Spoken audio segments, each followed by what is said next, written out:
Olá, hoje daremos continuidade ao estudo da disciplina de Direito Societário, falando da sociedade limitada e, no tópico de hoje, vamos falar da administração da sociedade.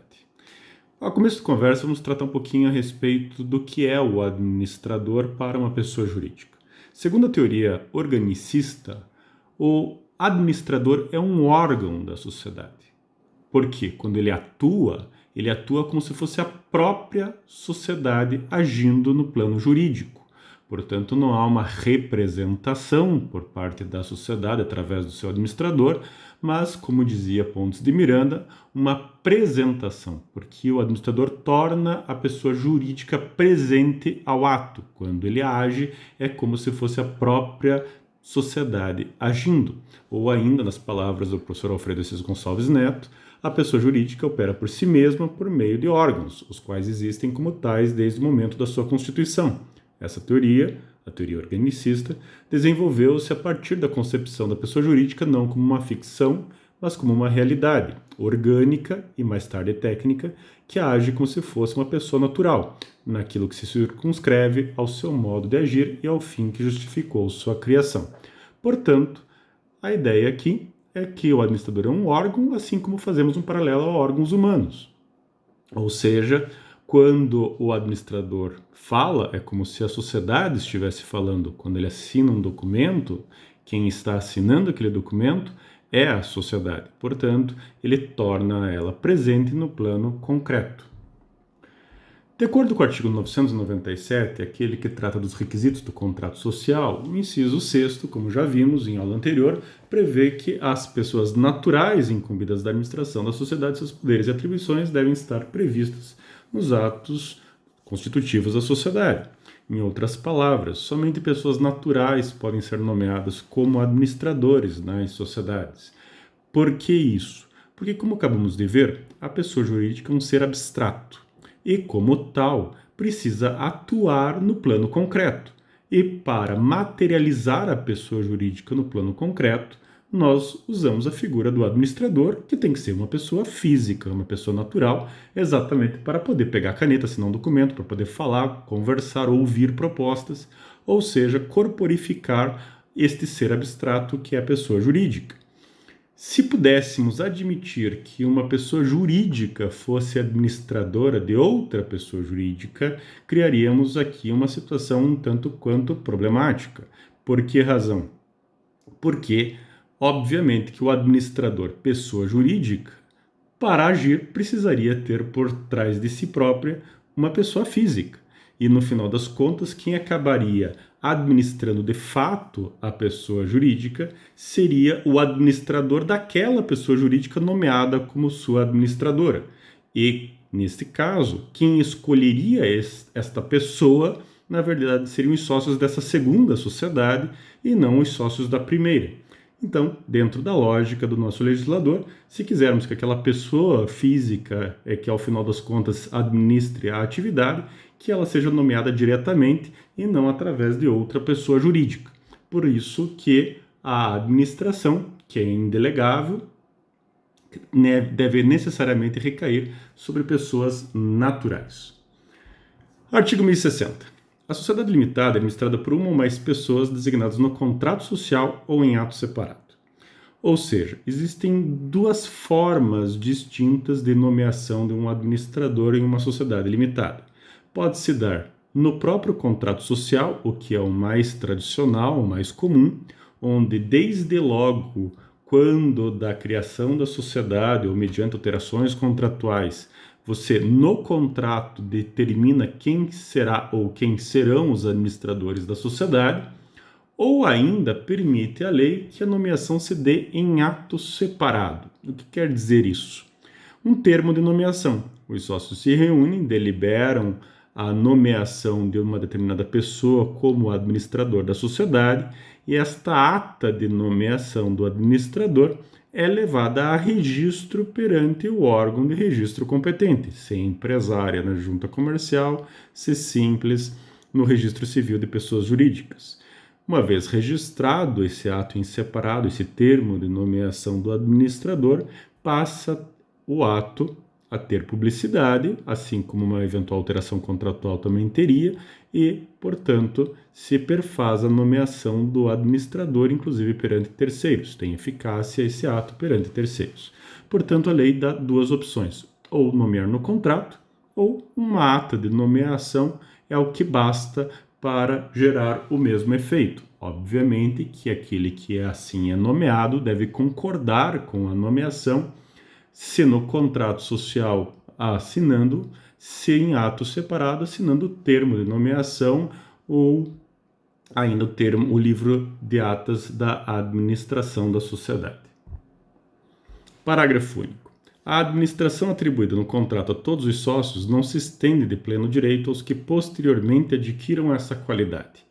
Em outras palavras, uma disposição genérica do contrato que determine que todos os sócios são administradores da sociedade faz com que recaia a administração aos sócios ao tempo da edição da cláusula. Ou seja, imaginemos uma sociedade entre dois sócios apenas, o A e o B, e a cláusula nomeando administradores nessa sociedade determina que todos os sócios são administradores. Todos quem? A e B. Imaginemos que, através de uma posterior alteração contratual, a única coisa que se altere naquele contrato é a admissão de um novo sócio. Ingressa C na sociedade. Não se alterou aquela cláusula do contrato que determina que todos os sócios são administradores, mas essa cláusula não fará com que este novo sócio C passe a ser administrador, porque ele não era sócio ao tempo da edição da cláusula. Se quisermos nomear C como administrador, deverá fazê-lo expressamente, nem que seja repetindo a cláusula na alteração contratual, de forma a nomeá-lo expressamente. Então, nesse caso, a ideia aqui é que o administrador assume um ônus, um encargo, uma obrigação. A administração não é um direito, ninguém tem o direito de administrar uma sociedade. A administração passa a ser um ônus, um dever para aquele assim nomeado. E, portanto, não se admite nomeação tácita nem aceitação tácita de administração. E, por essa razão, uma vez que uma disposição genérica previsse que todos os sócios são administradores, basicamente seriam aqueles existentes ao tempo dessa própria nomeação, e não futuros e eventuais sócios que porventura venham ingressar na sociedade posteriormente a ela. O artigo 1064 do Código Civil ainda estabelece que o uso da firma ou denominação social, ou seja, do nome empresarial da sociedade, que já vimos na sociedade limitada, pode ser tanto firma social quanto denominação, um ou outra espécie de nome, é privativo dos administradores que têm os necessários poderes. Em outras palavras, só pode agir em nome da sociedade perante terceiros aqueles que têm os necessários poderes. Como regra, veremos que os administradores têm esses poderes, mas cada caso é um caso diferente. Pode a sociedade, por exemplo, ter mais de um administrador e, na sua organização interna, você atribuir a cada um dos administradores poderes diferentes. Não precisam todos os administradores ter todos os poderes da administração da sociedade. Podemos dividir essas funções, essas atribuições, e, neste caso, não necessariamente todos os administradores terão poderes para representar a sociedade, ou melhor dizendo, tornar presente a sociedade perante terceiros. Podemos ter administradores com funções exclusivamente internas ao negócio e, portanto, sem poderes para obrigá-la perante terceiros. Quanto aos deveres e responsabilidades do administrador. Artigo 1011 do Código Civil, artigo da sociedade simples, mas aplicável supletivamente à sociedade limitada, o administrador da sociedade deverá ter, no exercício de suas funções, o cuidado e a diligência que todo homem ativo e probo costuma empregar na administração de seus próprios negócios. Aqui vem do bonus pater familiae, do direito civil, do direito romano, do bom pai de família, ou seja, faça o seu melhor. Cuide como se fosse seu. Portanto, percebam aqui que a regra é que o administrador, quando age pela sociedade. Portanto, quem se obriga perante terceiros não é o administrador. Quem se obriga perante terceiros é a sociedade nos atos por ele praticados nessa qualidade. Portanto, qualquer relação jurídica, a responsável pelo cumprimento das obrigações assumidas pelo administrador é a sociedade, não ele pessoalmente. O administrador não tem responsabilidade pessoal pelos atos por ele praticados em nome da sociedade perante terceiros. Essa é a regra. Todavia, poderá ele vir a responder caso não esteja exercendo a sua função, a sua responsabilidade da forma como se espera. Em outras palavras, se ele causar danos à sociedade ou ainda a terceiros em decorrência de atos de administração que não são condizentes com o que se espera de um administrador, ou seja, com culpa, lato sensu, negligência, imprudência, imperícia ou dolo mesmo, a intenção de causar o dano, nesse caso ele está cometendo um ilícito e, como tal, entramos na regra de responsabilidade civil, regra geral. Ato ilícito, dano, nexo de causalidade. Se você tem a prática de um ilícito, doloso ou culposo, que em decorrência deste ato doloso ou culposo gera um dano a alguém, você tem os 3 elementos da responsabilização. O ato doloso ou culposo, ilícito, e o dano por ele causado, nexo de causalidade. Não havendo ato ilícito, culposo ou doloso, não há que se falar de responsabilidade, mesmo que haja prejuízos. Exemplo: imaginemos que um determinado contrato, um determinado negócio realizado em nome da pessoa jurídica pelo administrador dê prejuízo. Pois bem, lembrem-se que a sociedade exerce uma atividade econômica e a atividade econômica pressupõe risco. Não quer dizer que todo e qualquer negócio jurídico sempre dará bons frutos, bons resultados. Podemos ter ganhos, podemos ter perdas, podemos ter lucro, podemos ter prejuízo em decorrência de vários negócios. E, obviamente, que o administrador, no exercício da sua função, tem que tomar decisões e, em nome da pessoa jurídica, assumir esses riscos. E, quando der certo, ótimo para os sócios, e, quando der errado, pena para os sócios. A pessoa jurídica é que arcará com isso e não ele. Não é porque o negócio deu errado que ele será responsabilizado. Agora, se o dano decorre de um comportamento culposo ou doloso, aí é outra história. Daí, nesse caso, poderá ele vir a ser responsabilizado pelo ilícito praticado. Artigo 1016. Os administradores respondem solidariamente perante a sociedade e os terceiros prejudicados por culpa no desempenho de suas funções. Aqui um complemento do que eu acabei de explicar. Então, todos aqueles administradores que agirem e, em decorrência do seu comportamento, causarem um dano à sociedade ou terceiros, por eles responderão solidariamente, ou seja, pela totalidade do dano causado. Cada um deles responderá solidariamente perante a sociedade e terceiros por culpa no desempenho de suas funções. E destaco essa última parte, por culpa no desempenho de suas funções. Portanto, não quer dizer aqui que todos os administradores sempre responderão solidariamente pelo ato de qualquer um deles. Responderão por culpa no desempenho de suas funções.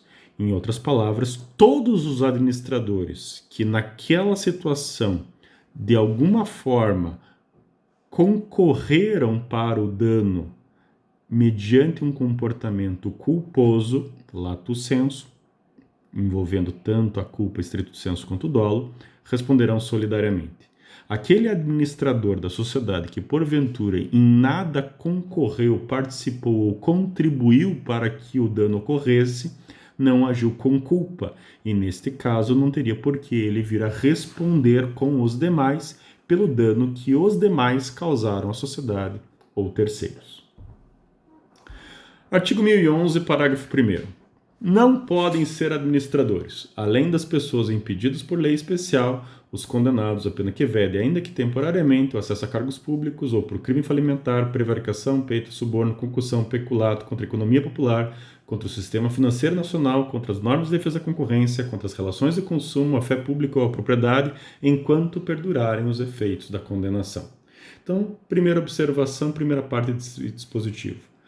Pode o legislador, como o faz, determinar que certas pessoas, mesmo que não tenham feito nada de errado, não possam ser administradores de sociedade. Exemplo, servidores públicos federais. Nada contribuíram para algum problema ou fizeram alguma coisa errada, mas entende o legislador exatamente que pela função que exercem, pelo poder público ao qual estão imbuídos, não seria conveniente permitir a eles que participem da administração de uma sociedade. Então, assim como o servidor público não pode ser empresário, pessoa física, empresário individual, também está ele impedido de ser administrador. Meramente sócio não há problema, mas não pode estar ele à frente das decisões de negócio. E, portanto, é uma pessoa impedida de ser administrador. Esse é um exemplo. Mas também aqueles condenados a quaisquer dos crimes aqui elencados nesse dispositivo. Todos eles que envolvem justamente um comportamento que é reprovável a ponto tal que não se deve conceder a ele a possibilidade de estar à frente da administração do negócio. Até porque, muito provavelmente, através desta sociedade, no exercício das suas funções, poderia ele voltar a cometer os mesmos delitos, causando danos a terceiros. E, portanto, essas pessoas não podem ser administradores dessa sociedade. Neste caso, é por esta razão que a lei prevê taxativamente a necessidade de que a pessoa que queira ser administrador, quando da sua nomeação, declare para os efeitos da lei não estar acometido de nenhum dessa situação, não ter sido ele condenado a nenhum desses crimes aqui previstos na lei.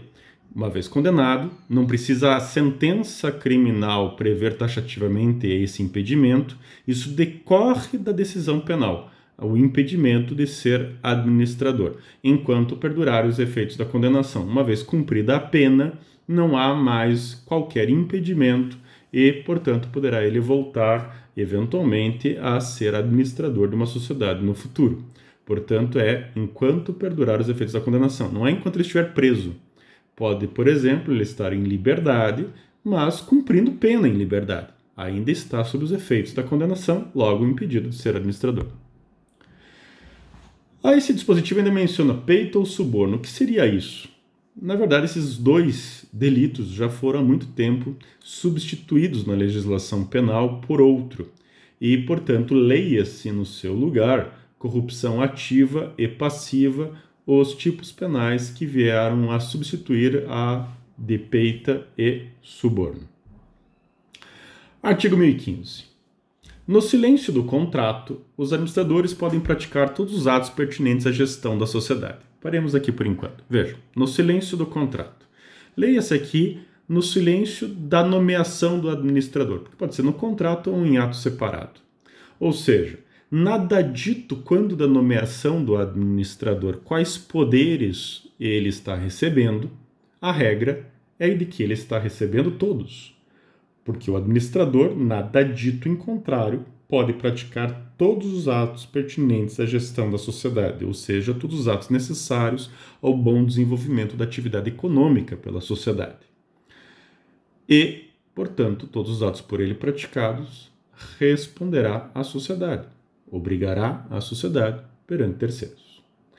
Exceção, segunda parte desse mesmo dispositivo, não constituindo objeto social, ou seja, não fazendo parte da atividade econômica prevista para a sociedade, a oneração ou a venda de bens imóveis depende do que a maioria dos sócios decidir.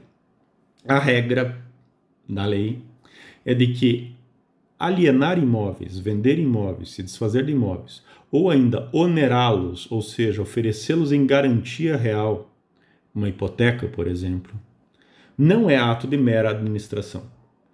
Depende necessariamente de uma deliberação dos sócios. O que os sócios decidirem, por maioria, deverá ser respeitado pelo administrador. Se os sócios decidirem vender, caberá ao administrador, obviamente, agir em nome da sociedade para vendê-lo. Não é uma decisão administrativa dele vender, ele está cumprindo a decisão dos sócios. O inverso é verdadeiro. Se os sócios não aprovarem a venda de um imóvel, não pode o administrador fazê-lo sem que eles assim decidam. Diferente é a situação se a sociedade tiver no seu objeto social, na sua atividade econômica, a alienação de imóveis. Daí, nesse caso, o imóvel passa a ser como se fosse uma mercadoria para aquela sociedade. Ou seja, imaginemos uma construtora, ela constrói um prédio, obviamente que com o objetivo de alienar os apartamentos. Seria um tanto quanto estranho exigir que o administrador convocasse uma reunião de sócios para indagar a eles se aprovam a venda de um determinado apartamento para um potencial comprador. Obviamente que os sócios diriam para o administrador que ele já deveria ter vendido o imóvel, diga-se de passagem. Construíram o prédio com qual finalidade, com qual objetivo? Para vender? Então venda. Então pressupõe-se que o administrador tem poderes para vender os imóveis se a sociedade tem por objeto vender imóveis. Mas percebam a lógica desse dispositivo. Se aqui tivermos uma construtora, por exemplo, a construtora tem por objeto vender imóveis. Mas digamos que dos 100 imóveis que ela possui nos seus ativos, no seu patrimônio, desses 100 imóveis, um deles é o da sua sede. Vejam, os outros 99 foram adquiridos ou construídos com o objetivo de ser alienado, de ser vendido. Para estes, não precisaria do administrador de autorização dos sócios para vendê-los. Afinal de contas, estão inseridos dentro do objeto social, para venda. Agora, aquele único imóvel que é a sede da sociedade, ele não foi adquirido ou construído com o objetivo de ser vendido. Ele foi adquirido ou construído com a finalidade de servir de sede para a sociedade. E nesse caso, mesmo tendo a sociedade o seu objeto social, a alienação de imóveis, não poderia o administrador, por decisão sua, exclusiva, vender o imóvel da sede da sociedade, porque isso estaria fora do seu escopo. Então percebam aqui que nós temos que interpretar não apenas de forma literal, mas no contexto a finalidade do dispositivo. Parágrafo único desse 1015. O excesso por parte dos administradores somente pode ser oposto a terceiros se ocorrer pelo menos uma das seguintes hipóteses. Aqui o nosso legislador começa a dar primazia à forma do que à aparência, o que em matéria de direito societário é bastante problemático, porque em termos de atividade econômica a aparência sempre teve muito mais importância do que a formalidade, na medida em que o terceiro que contrata com a sociedade o faz através daquele que se apresenta como administrador, afirmando ter poderes para a prática daquele ato. E o terceiro de boa-fé, obviamente que, ao acreditar nisso, não poderia vir a ser prejudicado. E, portanto, pela teoria da aparência, a responsabilidade sempre era da sociedade perante o terceiro, e se o administrador ultrapassasse, excedesse os poderes que recebeu, então ele responderia pelos danos que causou à sociedade e aos sócios, e não o terceiro. Aqui, o nosso legislador prevê situações que, a princípio, poderia a sociedade opor a terceiros, ou seja, apresentar a terceiros como defesa, para que ela, a sociedade, se exima do cumprimento da obrigação e, portanto, o terceiro que venha eventualmente a querer se ressarcir do prejuízo que eventualmente teve contra aquele administrador que agiu excedendo os poderes que recebeu. Mas quais são as hipóteses para isso? Vejam, é pelo menos uma das seguintes hipóteses. Então, são situações alternativas, qualquer uma delas pode levar a isso, mas de qualquer forma, é apenas nessas hipóteses, dando a impressão de que é uma exceção e não a regra.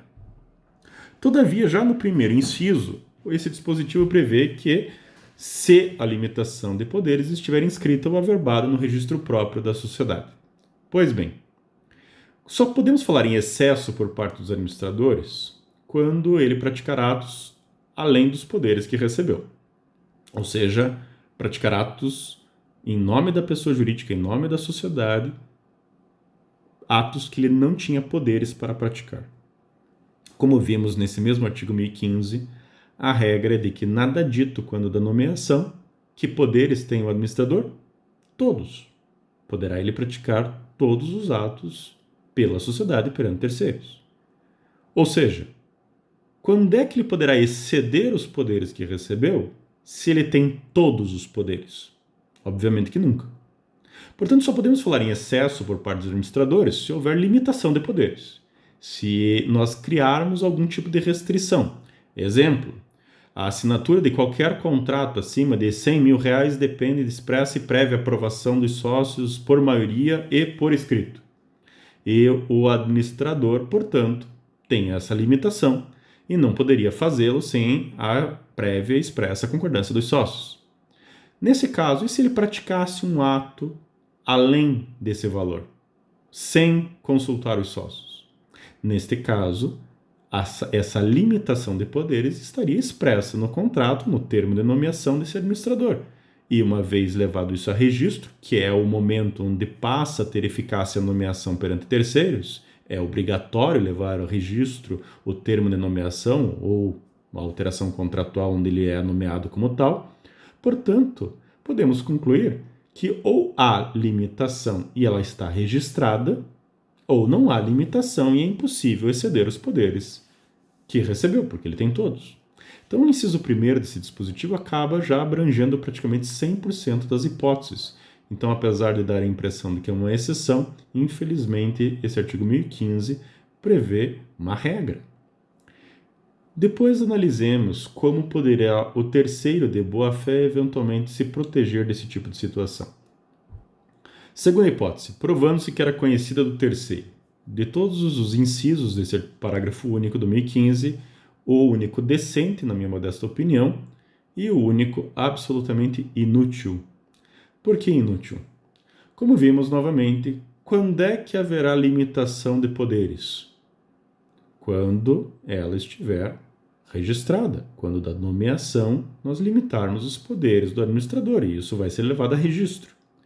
Portanto, para que o terceiro possa provar a existência, ou melhor dizendo, para que a sociedade possa provar que a limitação de poderes era conhecida do terceiro, a limitação tem que primeiro existir. E se existe, ela está prevista no termo de nomeação registrado. Então, por que a sociedade vai ter que provar esse elo subjetivo, esse conhecimento por parte do terceiro, se basta ela demonstrar que esta limitação de poderes estava devidamente averbada no registro próprio da sociedade? Lembre-se, é pelo menos uma das seguintes hipóteses. Não são incisos cumulativos, são alternativos. Se fossem cumulativos, teria toda a lógica. Além de estar inscrito averbado, a sociedade teria que também provar que o terceiro sabia. Daí o terceiro não estaria de boa fé, porque sabia que contratou com alguém que não tinha poderes para tanto, então não poderia ele se defender pela boa fé. E a sociedade poderia se eximir da responsabilidade dizendo: vocês dois que em conluio agiram contra mim, que se acertem. Não é o caso. O inciso 1º, pouco importa se o terceiro sabia ou não sabia, devia saber, porque uma vez registrado, há a presunção de publicidade, uma presunção ficta de que todos têm conhecimento do que ali foi registrado. E, portanto, o inciso 1º acaba engolindo o inciso 2º, e o inciso 2º, que, como eu disse, o único decente, acaba se tornando inútil porque não precisamos, na medida que temos o inciso 1º mais abrangente. O inciso 2º, inclusive, ia de encontro à chamada teoria da aparência, que eu mencionei agora há pouco. Por quê? Porque o terceiro de boa-fé estava protegido se aparentava, se a aparência levava a crer que o administrador tinha poderes para a prática do ato. Agora, se ele sabia que o administrador não podia praticar aquele ato e mesmo assim pratica, obviamente que não teria como ele alegar o desconhecimento na medida em que ele sabia que o administrador estava excedendo os poderes que recebeu. Mas ainda temos o inciso 3º, tratando-se de operação evidentemente estranha aos negócios da sociedade. E esse inciso acaba trazendo para o nosso sistema jurídico a teoria ultra vires. A teoria ultra vires é importada de países de origem anglo-saxã que tem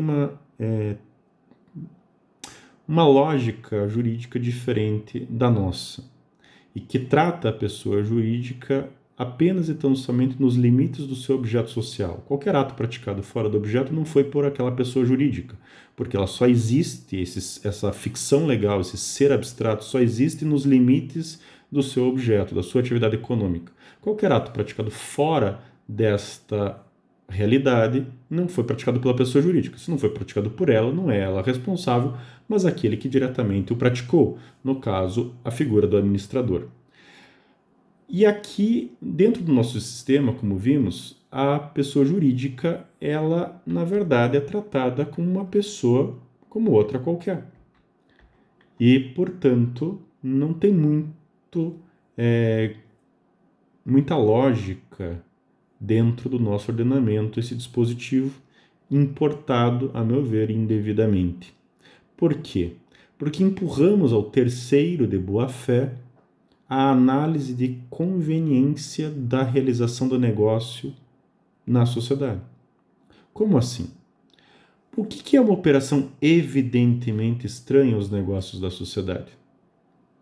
Obviamente que alguém vai me responder fora do objeto, óbvio, fora do que aquilo que consta expressamente na atividade econômica a ser desenvolvida pela sociedade.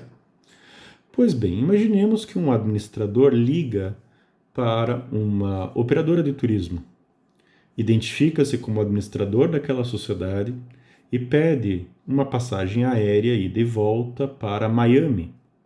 E, além disso, pede para aquela operadora de turismo que providencie translado, hospedagem por uma semana e etc. Obviamente que essa operadora de turismo vai perguntar, tá, e quem vai pagar por tudo isso? E ele diz, quem vai pagar é a sociedade da qual eu sou o administrador. Obviamente que a operadora de turismo vai fazer perguntas a essa pessoa. Quais? Data de ida e volta da viagem, se primeira classe, econômica, qual hotel de preferência, se de frente para o mar ou não, cama de casal solteiro, coisas do gênero. Mas essas não seriam as perguntas mais importantes. A pergunta que a operadora de turismo teria que fazer a esse administrador é: o que você vai fazer em Miami? O que é um absurdo. Por que isso? Por que teria que fazer essa pergunta? Porque se ele estivesse viajando a passeio, obviamente que essa viagem a Miami não tem absolutamente nenhuma relação com os negócios da sociedade. E, portanto, a sociedade poderia depois dizer que não arcaria, não pagaria por aquela viagem, porque está fora dos seus negócios. É completamente estranha aos negócios da sociedade. Agora, e se porventura ele está viajando a Miami para conversar com um fornecedor, um potencial cliente, conhecer uma nova tecnologia, participar de uma feira, ou seja, realizar negócios em Miami? Obviamente que daí, nesse caso, aquela viagem tem toda a relação com a atividade econômica desenvolvida pela sociedade. Mas como é que aquele terceiro de boa-fé que está vendendo esse pacote de viagem à sociedade por seu administrador vai saber se é ou não este negócio evidentemente estranho aos negócios da sociedade? Caberá a ele, terceiro, demonstrar isso? Obviamente que isso se torna um problema e não uma solução. Então percebam aqui que esse dispositivo, na verdade, nos traz uma série de indagações e, a começar, para resolver os problemas dele decorrentes, o terceiro pode, se a sociedade quiser se esquivar justamente do cumprimento da obrigação, tentar demonstrar de alguma forma que ela se beneficiou com a realização do negócio. E nesse caso, não poderia, mesmo nessas hipóteses, ela se esquivar da responsabilidade dos ônus se teve o bônus. Exemplo, se faz um empréstimo em prol da sociedade. Naquele exemplo anterior, o administrador não poderia praticar atos acima de R$100 mil sem expressa e prévia consentimento dos sócios. Digamos que ele faz um empréstimo no valor de R$200 mil, sem consultar os sócios. A sociedade poderia dizer, bem, eu não vou pagar o empréstimo porque feito com excesso de poderes, não vou respeitar o contrato. Nesse caso, o credor que fez o empréstimo, que entregou os recursos, deverá demonstrar que a sociedade se beneficiou com aquilo. Exemplo, onde os recursos foram depositados? Na conta da sociedade. Bem, se os recursos foram depositados na conta da sociedade e ela não reconhece a realização do negócio, nada mais natural e justo que ela queira desfazer o negócio e, com isso, devolver integralmente os recursos emprestados.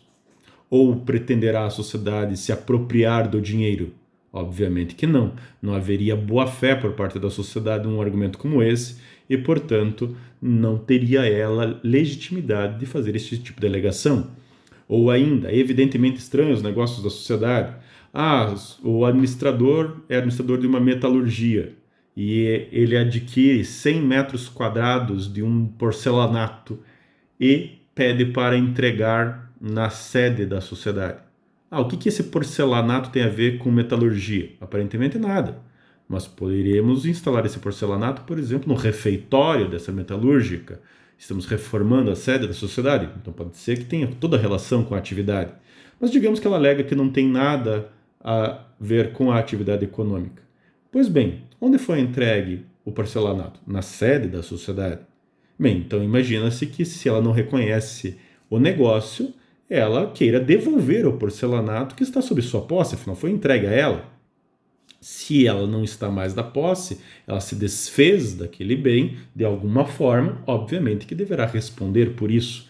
Então percebam aqui que não podemos fazer uma aplicação a ferro e fogo sem analisar o contexto do negócio que está sendo realizado.